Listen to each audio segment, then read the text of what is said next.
Oui, shalom, chers frères et sœurs à travers le monde. Soyez bénis, que la grâce et la paix du Seigneur soient avec chacun d'entre vous. Nous bénissons le Seigneur pour cette opportunité, ce privilège qu'il nous donne, afin que nous puissions être encore ensemble et partager sa parole. Sa parole qui est une lampe à nos pieds, sa parole qui est une lumière qui nous éclaire, sa parole qui sont des enseignements pour nous qui sommes ses enfants. Donc j'espère que vous tous, vous allez bien. J'espère également que vous toutes, mes sœurs aussi, vous allez bien également. En tout cas, que la grâce et la paix du Seigneur puissent se multiplier dans vos vies, dans vos foyers et dans vos familles. Quant à moi, je vais bien. Mon épouse, mes enfants, nous allons tous bien par la grâce du Seigneur. Donc nous savons que nous vivons des temps difficiles. Nous savons que nous pouvons vivre également des épreuves. Nous savons que dans toutes choses, nous sommes plus que vainqueurs. Donc j'aimerais encore encourager un frère, j'aimerais encourager une sœur à ne pas lâcher, à continuer à garder sa foi, à continuer à garder sa persévérance, à continuer à garder son amour vis-à-vis de Dieu et vis-à-vis de ses proches. Le Seigneur ne tarde pas dans l'accomplissement de ses promesses envers nous qui sommes ses enfants, envers son Église. Donc, il fait chaque chose belle en son temps. Voilà pourquoi, peu importe ce que nous traversons, nous devons rester fermes dans sa volonté, dans ses voies, et ne pas tourner nos regards vers ailleurs. Nous ne devons pas promener des regards inquiets, mais nous devons garder notre confiance à notre Seigneur, car il est là avec nous. Soyez bénis, mes chers frères et sœurs.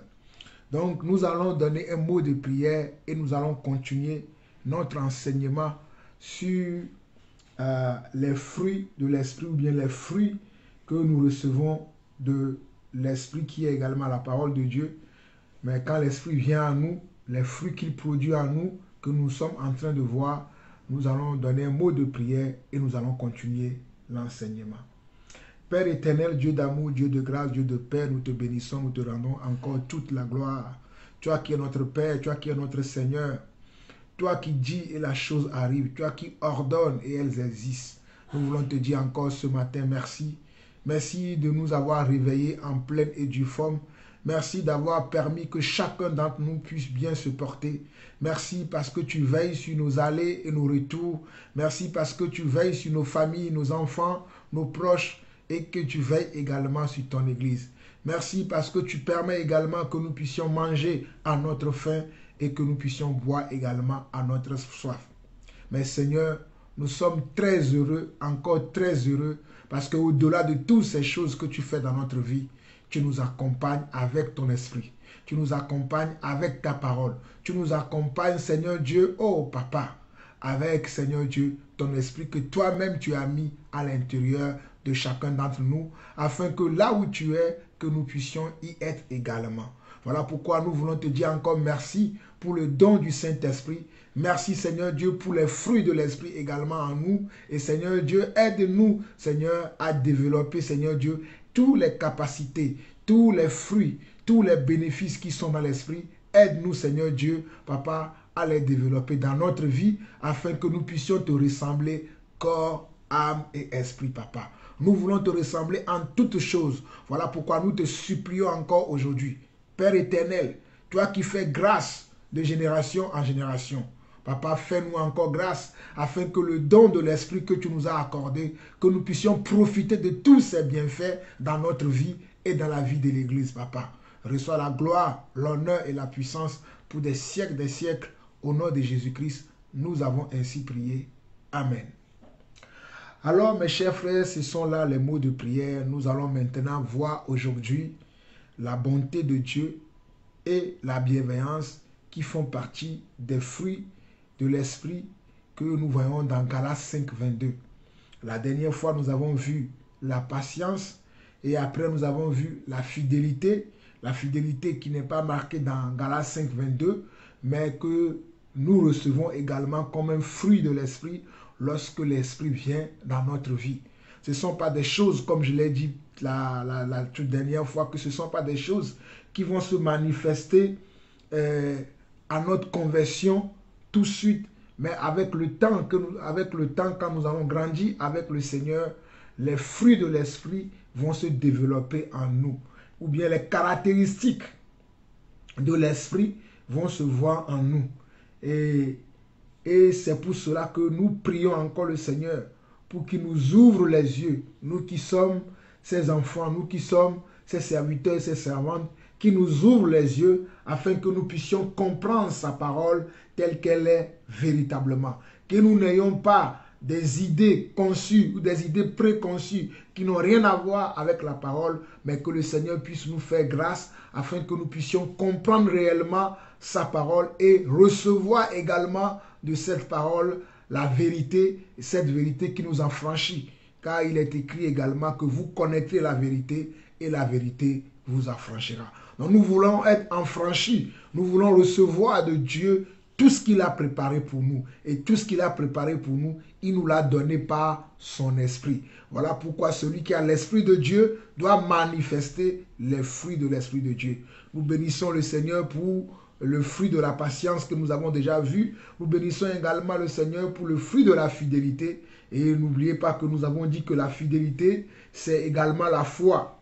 La fidélité, c'est garder toujours foi en Dieu, peu importe ce que nous traversons. Nous avons vu également que la fidélité, c'est de la fiabilité et c'est de la loyauté et que nous devons continuer toujours à être loyal envers Dieu et envers nos frères et sœurs dans la foi.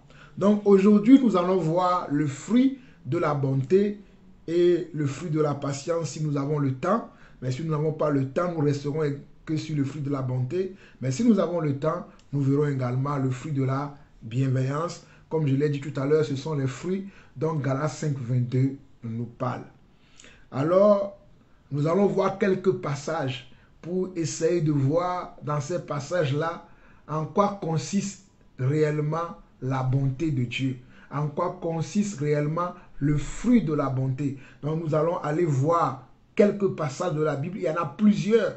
J'ai sélectionné quelques-uns pour nous parler de la bonté de Dieu, comment la bonté de Dieu se manifeste, ou bien quelles sont les caractéristiques de la bonté de Dieu dans la vie de nous les hommes, et ou bien quelles sont les caractéristiques de la bonté que Dieu a manifestée envers nous qui sommes son Église, envers nous qui sommes ses enfants. Parce que Dieu a manifesté de la bonté envers nous. Et cette bonté se manifeste comment? Comment est-ce que je peux reconnaître le fruit de la bonté dans ma vie? Alors ces quelques passages-là que nous allons méditer vont nous apporter des éclaircissements sur le fruit de la bonté. Alors soyez bénis, nous allons prendre la parole et nous allons aller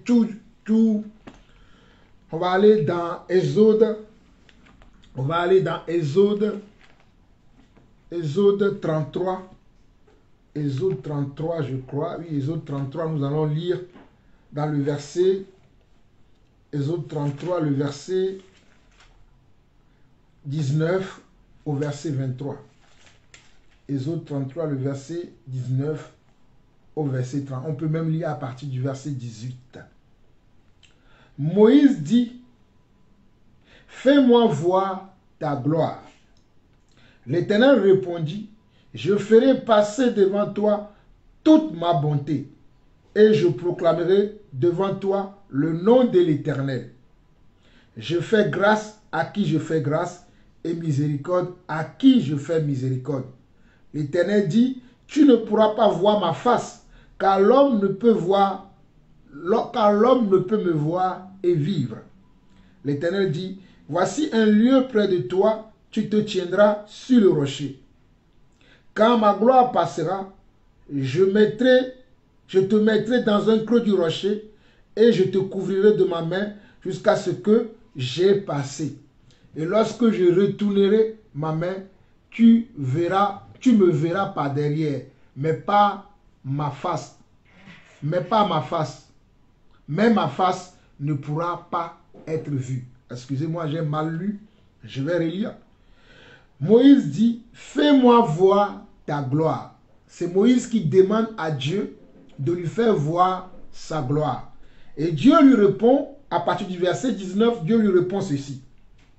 L'Éternel répondit, « Je ferai passer devant toi toute ma bonté.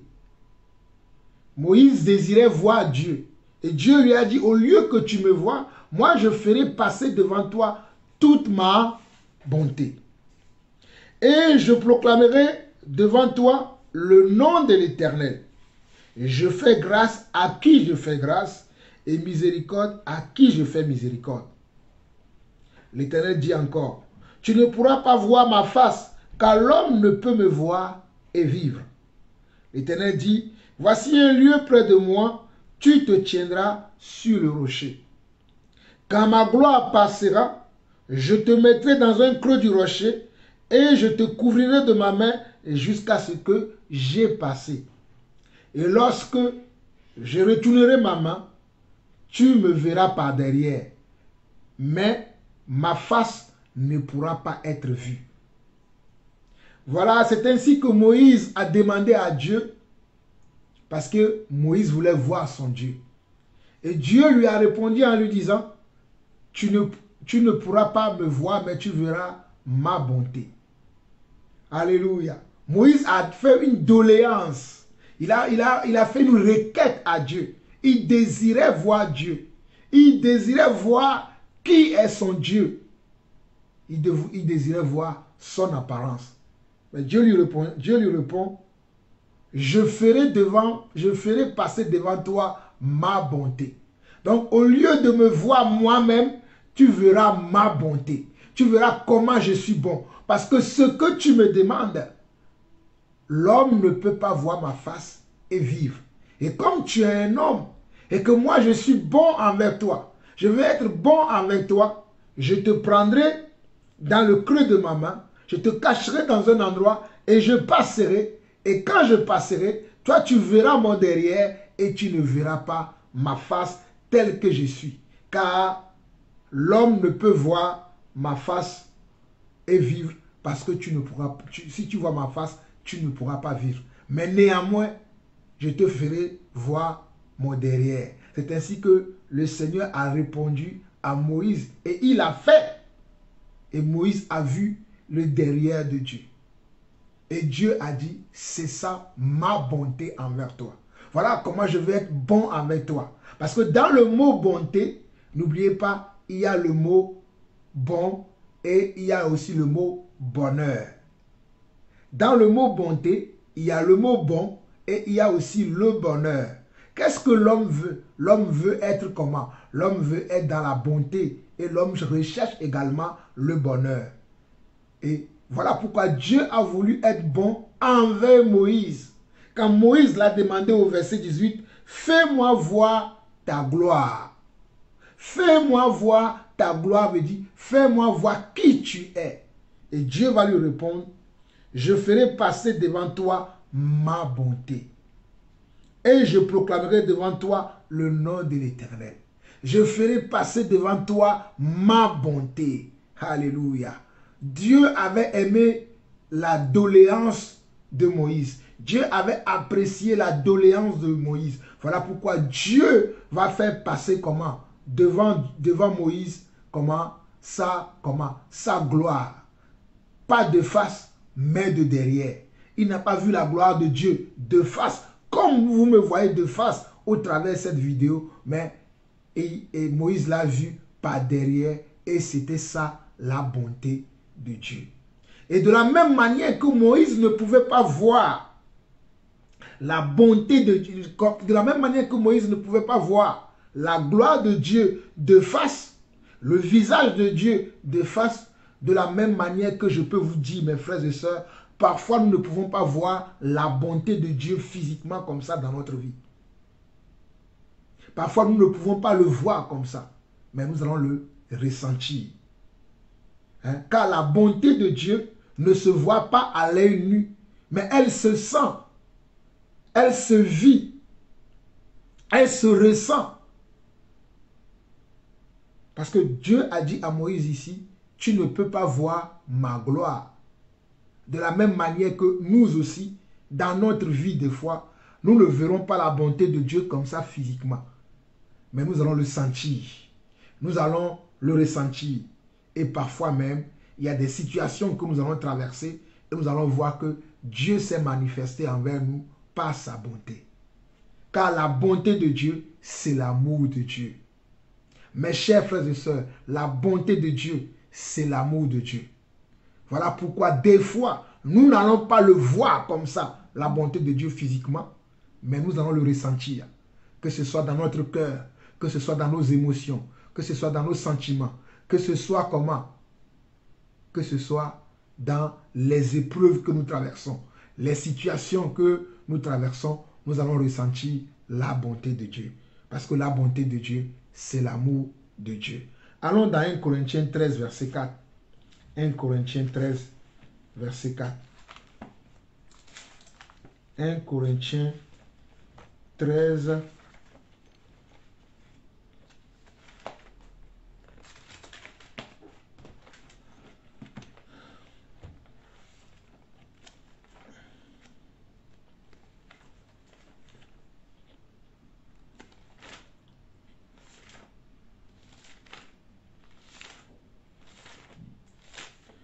Corinthiens 13, verset 4 dit ceci. L'amour est patient, il est plein de bonté. L'amour n'est point envieux, l'amour ne se vante point, il ne s'enfle point d'orgueil.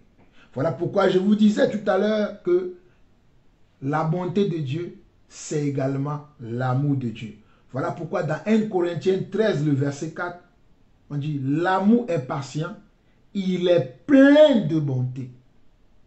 Donc quelqu'un qui manifeste de l'amour envers nous, il manifeste la bonté envers nous. Quelqu'un qui manifeste de la bonté envers nous, il manifeste également l'amour envers nous. Mes très chers frères et sœurs, quelqu'un qui manifeste de la bonté envers nous est en train de manifester l'amour envers nous.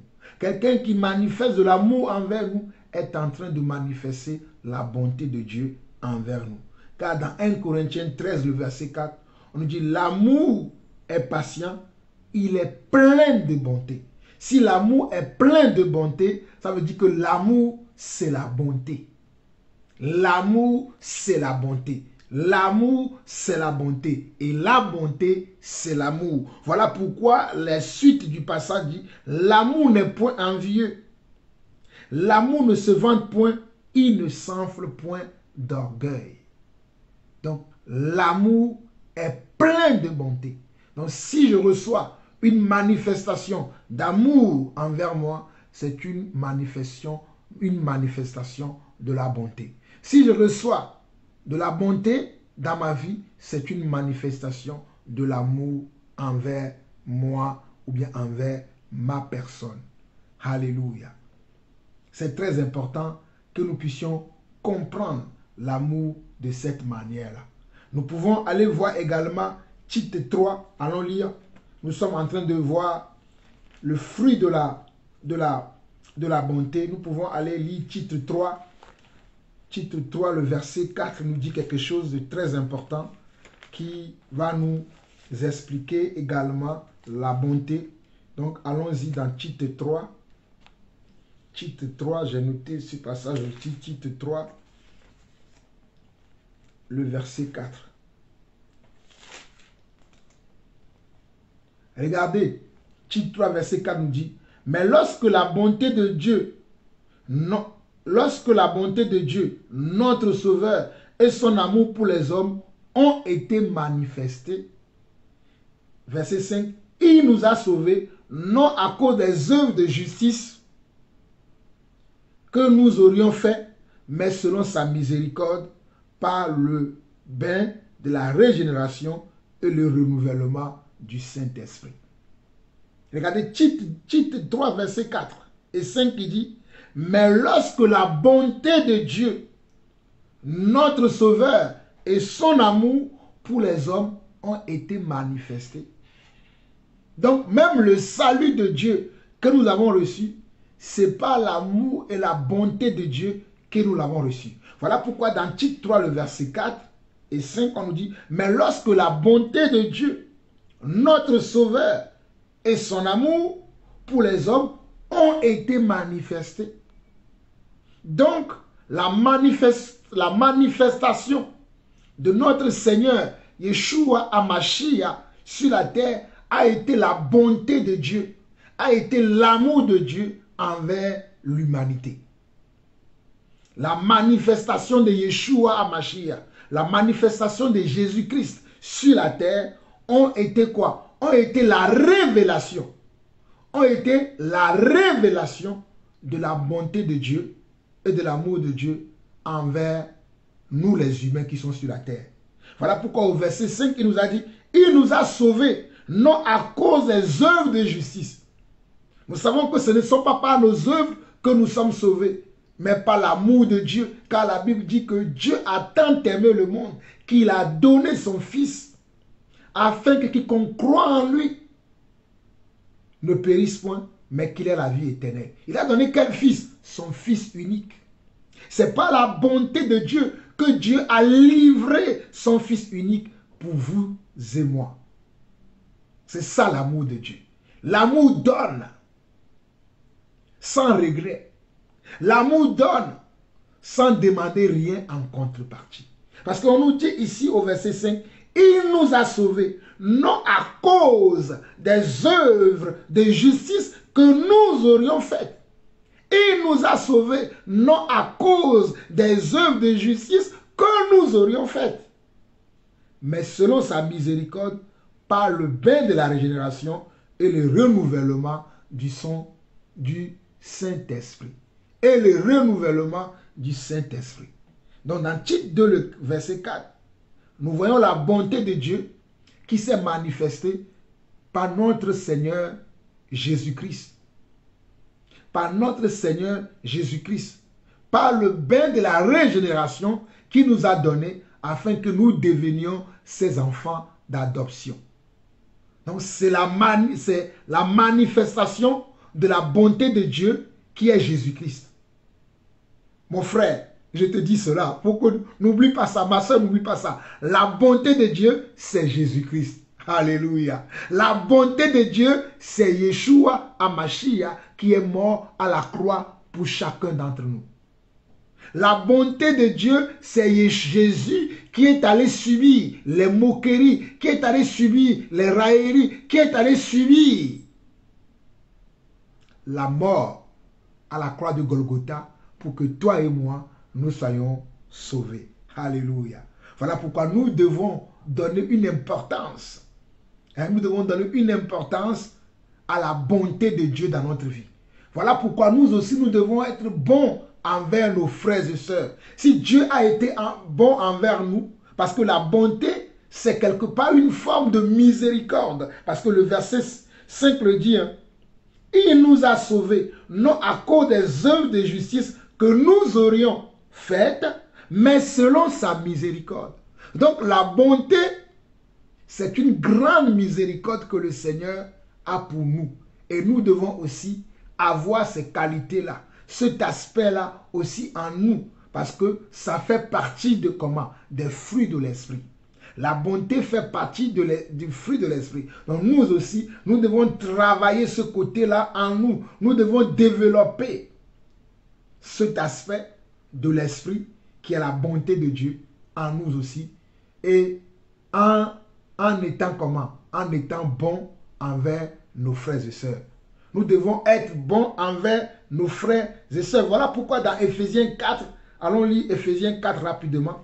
Éphésiens 4, voilà pourquoi dans Éphésiens 4, 32, Éphésiens 4, le verset 32 dit, Éphésiens 4, verset 32 dit, soyez bons les uns envers les autres, compatissants, vous pardonnant réciproquement comme Dieu vous a pardonné en Christ. Éphésiens 4, 32 dit, soyez bons. N'oubliez pas que j'ai dit que dans le mot bonté, ou bien la parole nous fait comprendre que dans le mot bonté, il y a le mot bon. Il faut être bon.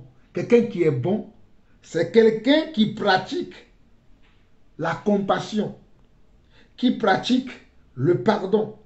Voilà pourquoi Éphésiens 4, 32 dit, soyez bons les uns envers les autres, compatissants, vous pardonnant réciproquement comme Dieu vous a pardonné en Christ.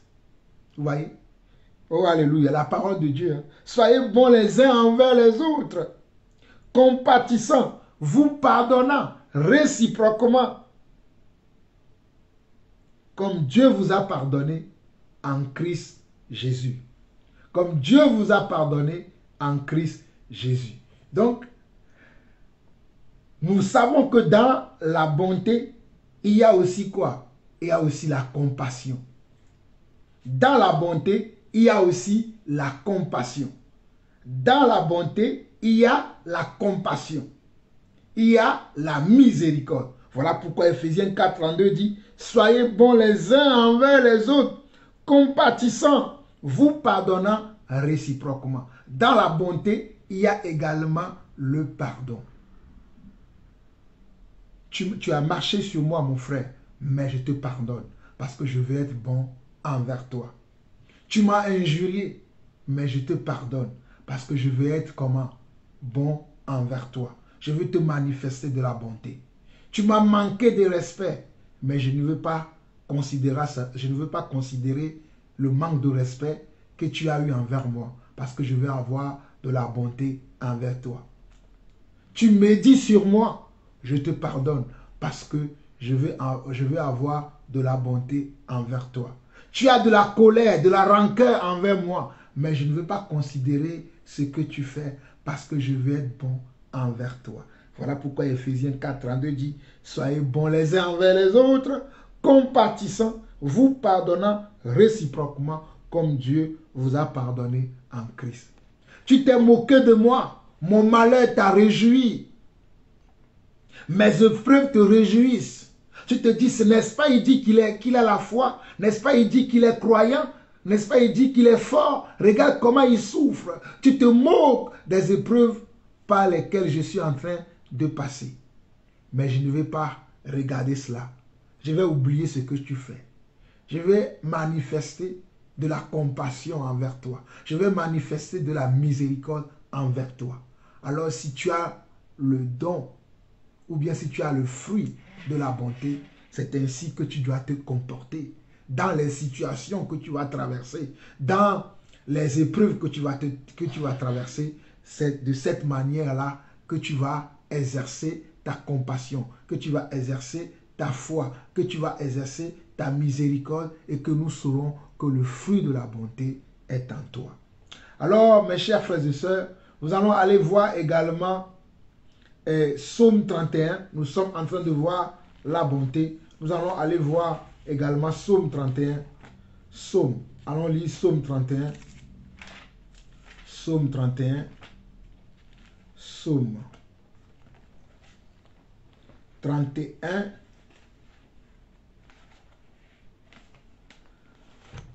Le verset 20. Psaume 31, le verset 20 qui dit ceci.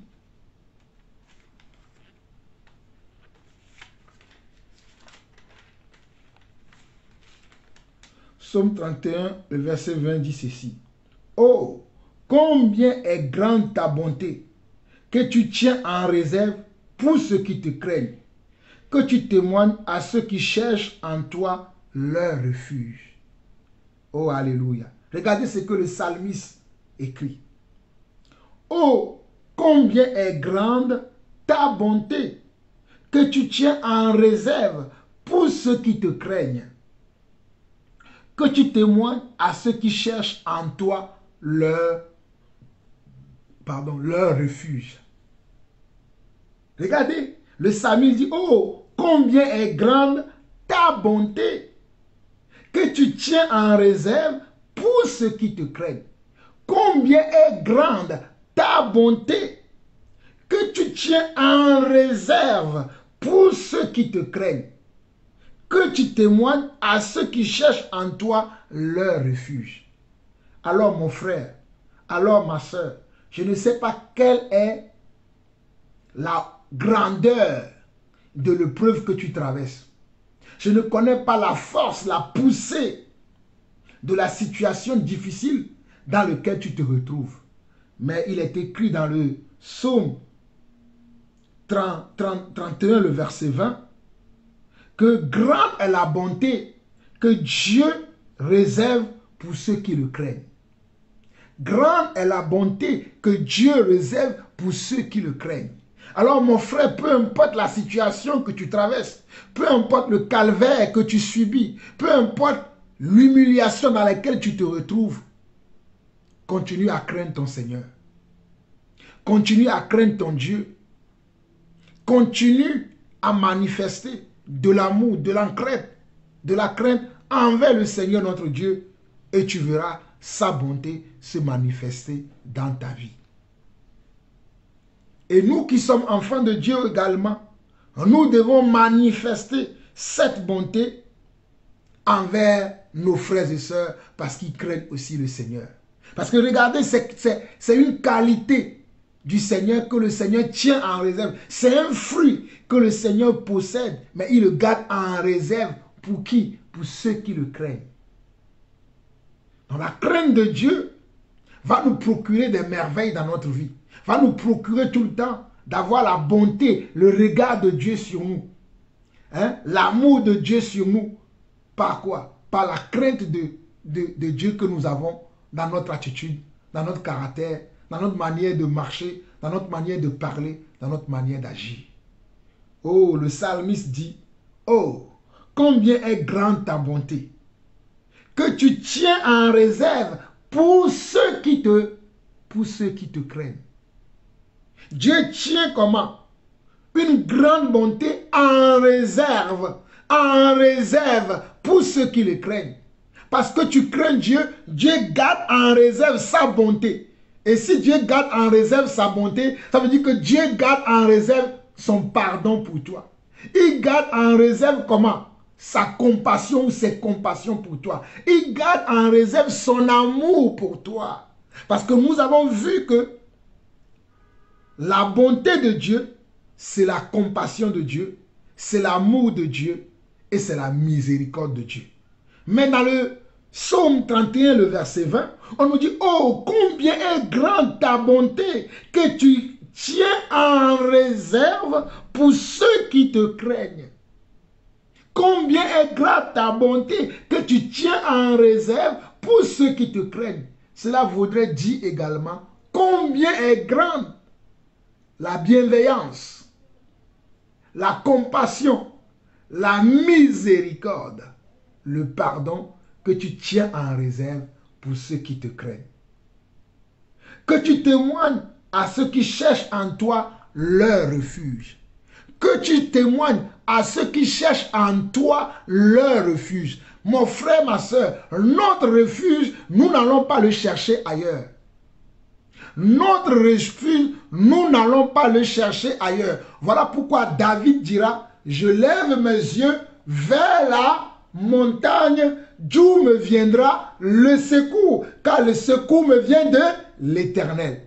Je lève mes yeux vers la montagne d'où me viendra le secours. Et le secours me vient de l'Éternel qui a fait les cieux et la terre.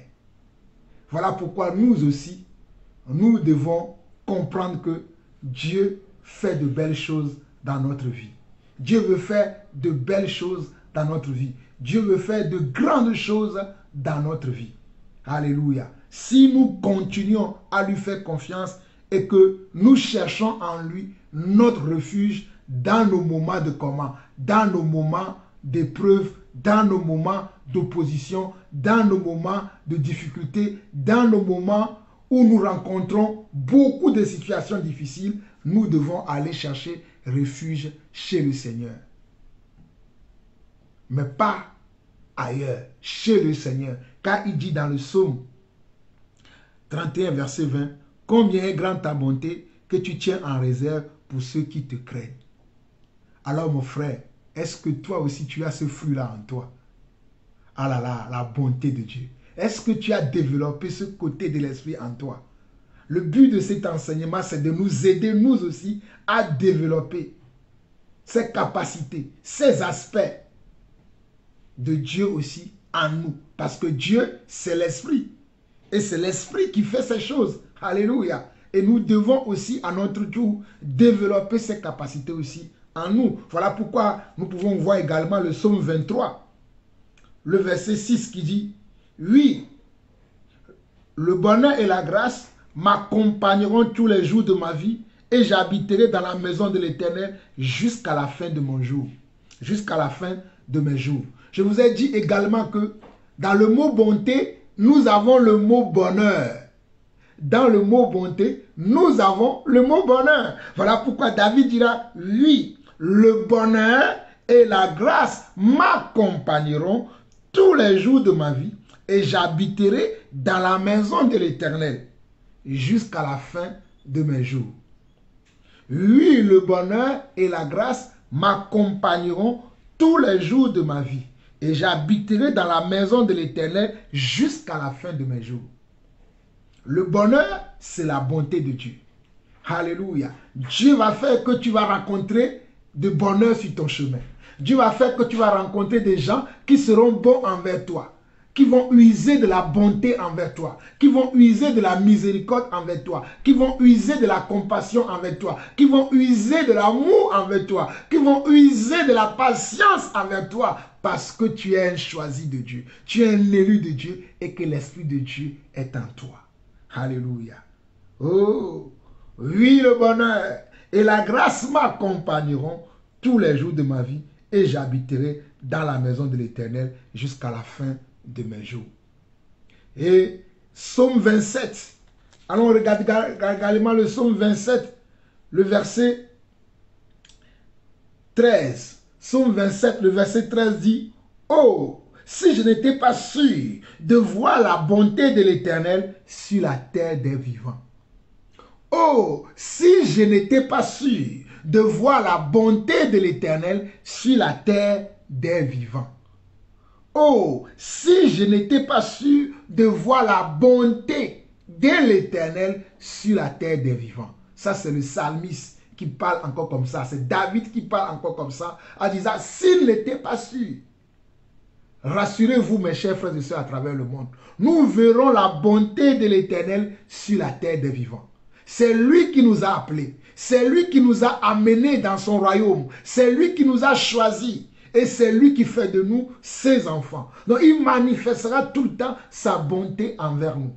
Alors si Dieu manifeste sa bonté envers nous, il faudrait également que nous aussi, nous manifestons sa bonté envers nos frères et sœurs.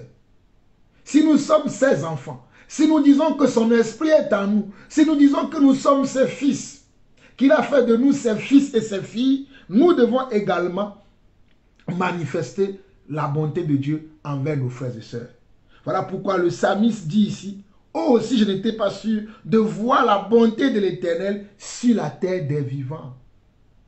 Ce n'est pas ailleurs que je vais voir la bonté de l'Éternel. Mais pendant que je vis encore sur la terre, pendant que je marche encore sur la terre, pendant que je crains Dieu sur la terre, pendant que j'aime Dieu, oh alléluia, et j'affectionne les choses de Dieu, je m'affectionne des choses de Dieu, pendant que j'aime faire les choses que Dieu fait, j'aime manifester l'amour de Dieu, pendant que je cherche à ressembler à Dieu, Dieu me fera voir sa bonté sur la terre des vivants.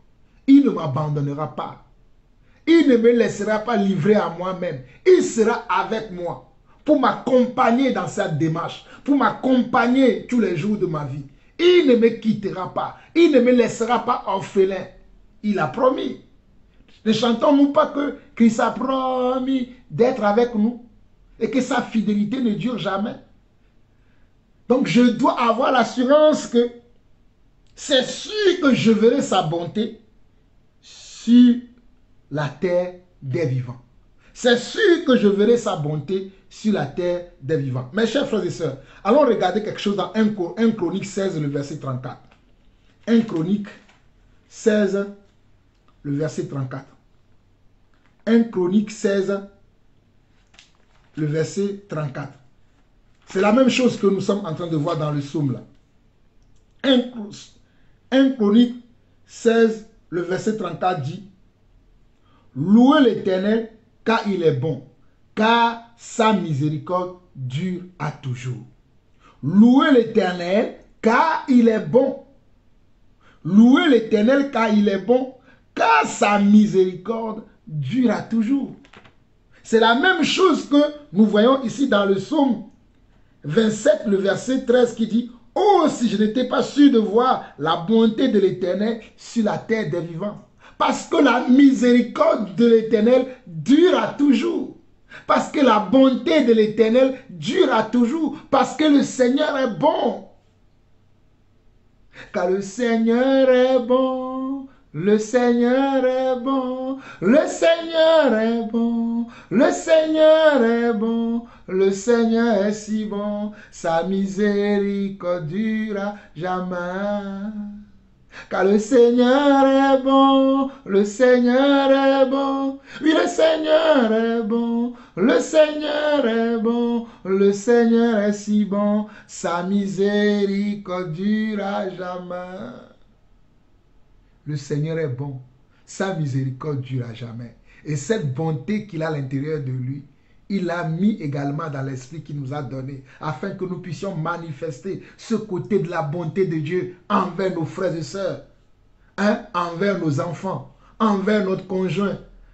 Dans l'église, on veut voir en nous cette bonté de Dieu. C'est toi qui dis que tu as l'esprit de Dieu, mais on ne voit jamais la bonté de Dieu dans toi. On ne voit jamais la miséricorde, les compassions de Dieu en toi. Alors que la Bible dit, ayez en vous les sentiments qui étaient en Christ. Ayez en vous les sentiments qui étaient en Christ. Nous avons vu tout à l'heure dans Ephésiens 4, le verset 32 qui a dit, soyez comment? Compatissants les uns envers les autres, soyez bons. Alléluia. Voilà pourquoi 1 Chronique 16, 34 dit, l'Éternel est bon, car sa miséricorde dure à jamais. L'Éternel est bon, car sa miséricorde dure à jamais. Nous pouvons voir également le Proverbe 19, le verset 22. Proverbe 19, le verset 22. Allons voir ça. Proverbe 19, le verset 22 qui dit ceci. Proverbe 19, verset 22 qui dit, ce qui fait le charme d'un homme, c'est sa bonté. Et mieux vaut un pauvre qu'un menteur. Ce qui fait le charme d'un homme, c'est sa bonté. Et mieux vaut un pauvre qu'un menteur. Ce qui fait le charme d'un homme. Ce qui fait le charme d'un homme veut dire ce qui fait la beauté d'un homme. Ce qui rend un homme beau. Alléluia. Ce qui rend un homme beau, ce n'est pas son apparence physique. Alléluia. Ce n'est pas son apparence physique. Ce n'est pas sa richesse. Mais c'est sa bonté. Alléluia. C'est de la manière il dégage comment? L'amour. C'est de la manière dont il dégage la compassion. C'est de la manière dont il dégage comment? De la miséricorde. C'est de la manière dont il dégage, alléluia, le bonheur. Car, oh alléluia, le Proverbe 19, le verset 22 dit, ce qui fait le charme d'un homme, c'est sa bonté. Et mieux vaut un pauvre qu'un menteur.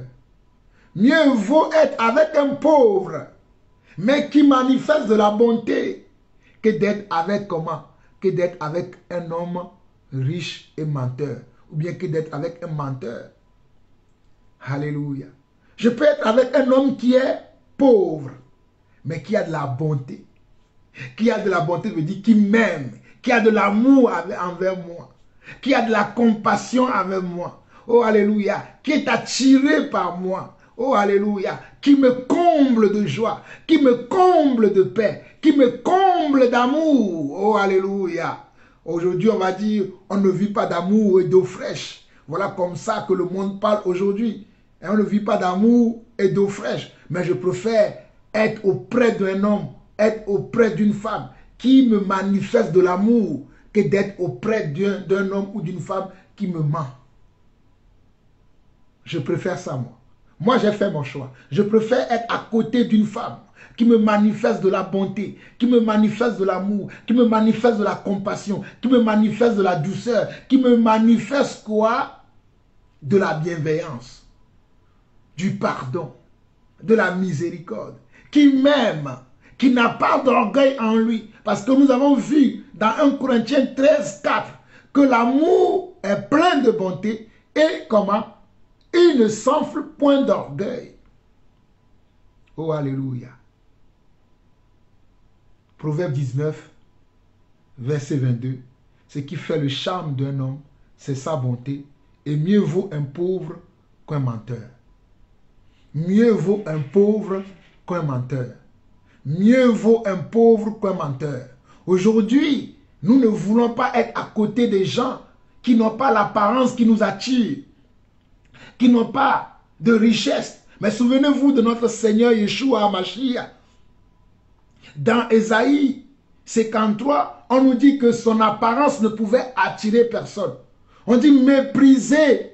On dit c'est un homme qui est méprisé. C'est un homme qu'on a dédaigné. C'est un homme qui, son regard n'attirait personne. C'est un homme qui avait une apparence de misérable. C'est un homme qui avait une apparence de quelqu'un de délaissé. Quelqu'un d'abandonné. D'ailleurs, si vous lisez la suite, on dit abandonné. Mais que ce n'est pas le châtiment qui devait tomber sur nous, c'est ça qui est tombé sur lui. Mais c'était comment? C'était un homme bon. Alors ne vous fiez pas à l'apparence. L'apparence est souvent trompeuse. Ne vous fiez pas à l'apparence. Cherchez à regarder au-delà de l'apparence. Cherchez à regarder au-delà de l'apparence. Parce que les gens arrivent à vous tromper avec l'apparence. Quelqu'un qui vous trompe avec l'apparence, il vous a menti. Il vous a caché ce qu'il est vraiment à l'intérieur de lui. Il vous a caché sa vraie personnalité. Il vous a caché comment? Sa personne. Voilà pourquoi le psaume, le proverbe 19 plutôt, le verset 22 dit, ce qui fait le charme, ça veut dire ce qui fait la beauté. Hein, ce qui fait la beauté d'un homme, c'est sa bonté. Et mieux vaut un pauvre qu'un menteur. Mieux vaut un pauvre qu'un menteur. Il y a tellement de passages sur la bonté de Dieu. Il y a tellement autant de passages sur la bonté de Dieu que j'aimerais que nous comprenions que la bonté de Dieu se manifeste dans notre vie tous les jours, se manifeste autour de nous tous les jours, se manifeste dans notre vie. Et nous aussi, à notre tour, nous devons manifester cette même bonté envers nos frères et sœurs à travers le monde et à travers l'Église. Nous devons être comme Dieu. Tel Père, tel Fils. Nous devons être comme lui. Alléluia. Regardons encore un dernier passage, pour finir avec la bonté, un dernier passage dans Romains 2, le verset 4, Romains 2, le verset 4, rapidement. Romains 2, le verset 4. Romains 2, le verset 4. Romains chapitre 2, le verset 4. Lisons ça rapidement. Romains 2, le verset 4 dit ceci. Ou méprises-tu les richesses de sa bonté, de sa patience et de sa longanimité, ne reconnaissant pas que la bonté de Dieu te pousse à la repentance? Je relis encore. Romains 2, verset 4. Bon, on peut lire à partir du verset 3 pour que vous puissiez comprendre. Et penses-tu, homme, qui juge ce qui commet de telles choses et qui les fait, que tu échapperas au jugement de Dieu? Ou méprises-tu les richesses de sa bonté, de sa patience et de sa longanimité, ne reconnaissant pas que la bonté de Dieu te pousse à la repentance? C'est la bonté de Dieu même qui nous pousse à la repentance. Ce n'est pas que nous sommes mieux que les autres, mais la bonté de Dieu qui est un fruit de l'esprit qui est à l'intérieur de nous. C'est ce fruit-là qui va nous montrer notre misère, qui va nous montrer notre bassesse, qui va nous montrer comment nos erreurs, afin de nous amener à nous repentir, afin de nous amener à demander pardon, afin de nous amener à confesser nos péchés devant le trône de Dieu. Parce que si nous lisons bien ce passage de Romains, le Romains chapitre 2, c'est le verset 4 qui nous intéresse, mais lisons à partir du verset 1 rapidement. Ô homme qui que tu sois, toi qui juges, tu es donc inexcusable, car en jugeant les autres, tu te condamnes toi-même. Puisque toi qui juges, tu fais les mêmes choses. Nous savons en effet que le jugement de Dieu contre ceux qui commettent de telles choses est selon la vérité. Et penses-tu, ô homme, qui juge ce qui commet de telles choses et qui les fait, que tu échapperas au jugement de Dieu?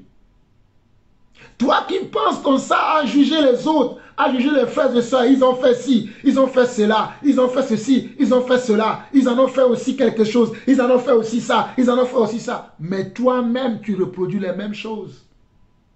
C'est parce qu'on ne t'a pas encore attrapé. C'est parce qu'on n'a pas encore mis la main sur toi. Mais Dieu, lui, il te voit. Quand tu commets de telles actions, quand tu commets de tels péchés, Dieu, lui, il te voit. Il voit que toi, tu as commis de telles choses. Tu as fait de telles actions. Tu as fait telle chose-là. Dieu l'a vu. Et Dieu te demande, est-ce que tu crois? Regardez bien, verset 4 de Romains 2. Le verset 4 qui dit, oh, où méprises-tu les richesses de sa bonté? Ou méprises-tu les richesses de sa bonté, de sa patience et de sa longanimité, ne reconnaissant pas que la bonté de Dieu te pousse à la repentance? Ou méprises-tu, mes chers frères et sœurs, ne méprisons pas la bonté de Dieu qui nous amène à la repentance. C'est la bonté de Dieu qui nous pousse à la repentance, qui nous pousse à demander pardon à Dieu, qui nous pousse à confesser nos péchés, qui nous pousse, comment? À chercher sa volonté dans les situations que nous vivons. C'est la bonté de Dieu. Oh, alléluia. Dieu est dans ta vie. Dieu est là avec toi. Il ne t'a jamais laissé seul. Il ne t'a jamais abandonné. Il veut toujours être là avec toi. Il veut toujours t'aider dans ce problème. Il veut toujours t'aider à changer, à grandir, à aller plus loin avec lui. Mais tu ne le reconnais pas dans ta vie. Le méprises-tu? Voilà pourquoi Romains 2, verset 4 dit, ou méprises-tu les richesses de sa bonté, de sa patience et de sa longanimité, ne reconnaissant pas que la bonté de Dieu te pousse à la repentance? Ne reconnaissant pas que la bonté de Dieu te pousse à la repentance. Si nous regardons également dans Hébreu chapitre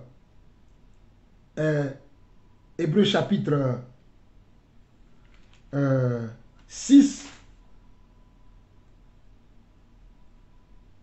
Hébreu chapitre 6, le verset 10, il dit, car Dieu n'est pas injuste pour oublier votre travail et l'amour que vous avez montré pour son nom, ayant rendu et rendant encore des services aux saints. Regardez, car Dieu n'est pas injuste pour oublier votre travail et l'amour que vous avez montré pour son nom, ayant rendu et rendant encore des services aux saints. Dieu, ça veut dire, car Dieu n'est pas injuste, veut dire, car Dieu est bon. Et il n'oubliera pas votre travail. Car Dieu est tellement bon qu'il n'oubliera pas votre travail que vous faites. Et l'amour que vous avez montré pour son nom. Et l'amour que vous avez montré pour son nom. Quand nous aidons nos frères et sœurs, quand nous avons la libéralité envers nos frères et sœurs, envers nos conducteurs, envers un frère qui est dans le besoin, envers une sœur qui est dans le besoin, quand nous prions pour nos frères et sœurs, quand nous manifestons la foi dans les épreuves, quand nous persévérons, peu importe ce qui nous arrive, Dieu le voit. Dieu le voit. Voilà pourquoi il est écrit dans Hébreux 6, le verset 10, car Dieu n'est pas injuste. Car Dieu n'est pas injuste, veut dire, car Dieu est bon. Car Dieu est bon. Et il n'oubliera pas votre travail et l'amour que vous avez montré pour son nom, ayant rendu et rendant encore des services aux saints. Dieu n'oubliera pas ce que nous faisons pour lui, car il est bon. Dieu n'oubliera jamais. Et la bonté de Dieu là, Dieu veut que toi aussi, tu aies cette bonté et que tu le manifestes autour de toi. Si Dieu est bon, tu dois être bon. Si Dieu aime, tu dois aimer. Si Dieu pardonne, tu dois pardonner. Si Dieu est patient, tu dois être également patient. Si Dieu supporte, tu dois aussi supporter. Si Dieu oublie, tu dois aussi oublier. Car nous devons le ressembler. La parole déclare que ayez en vous les sentiments qui étaient en Christ. Donc nous voulons avoir les mêmes sentiments qui étaient en lui. Ayez les sentiments qui étaient en Christ, je veux dire, ayez les fruits qui étaient en Christ.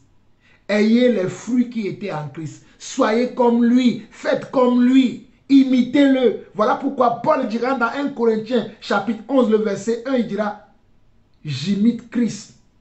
Il dit, soyez mes imitateurs, car moi aussi j'imite Christ. Nous devons imiter Christ dans tous les dons, les talents qu'il avait, qu'il a su manifester quand il était encore sur terre, quand il nous enseignait au travers de la parole. Si nous lisons les évangiles, nous avons vu comment Jésus a manifesté sa bonté, comment Jésus a manifesté ses compassions, comment Jésus a manifesté son amour. Parfois même il pleurait.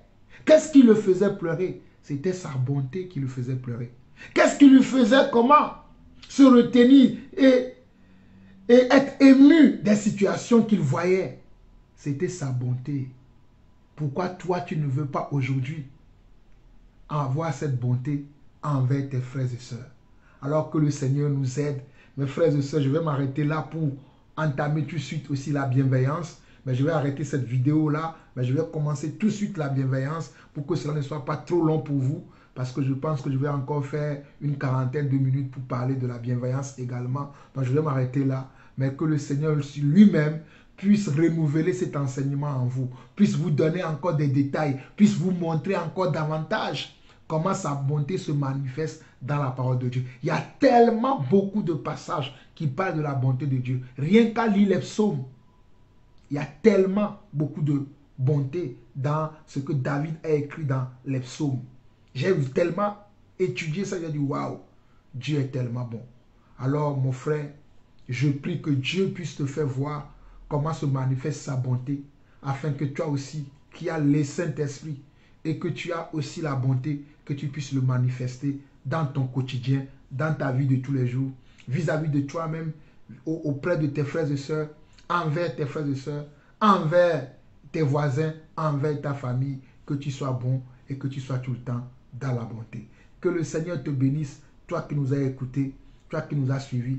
Nous prions que le Seigneur nous aide, nous prions que le Seigneur puisse amener cet enseignement à grandir dans notre cœur et que le Seigneur lui-même puisse nous donner encore une source intarissable de sa parole, une source intarissable de son esprit à l'intérieur de nous, afin de nous révéler davantage comment se manifeste sa bonté et comment nous pouvons le manifester tous les jours dans notre vie quotidienne. Que nous ne soyons pas des auditeurs oublieux, que nous ne soyons pas des gens qui ont la connaissance de la parole simplement, mais que nous puissions devenir la parole parce que nous voulons le ressembler en toutes choses. Soyez bénis, vous avez écouté votre frère, le serviteur, l'apôtre Jean-Paul Lausson. Nous entamons tout de suite la bienveillance. Soyez bénis. Shalom.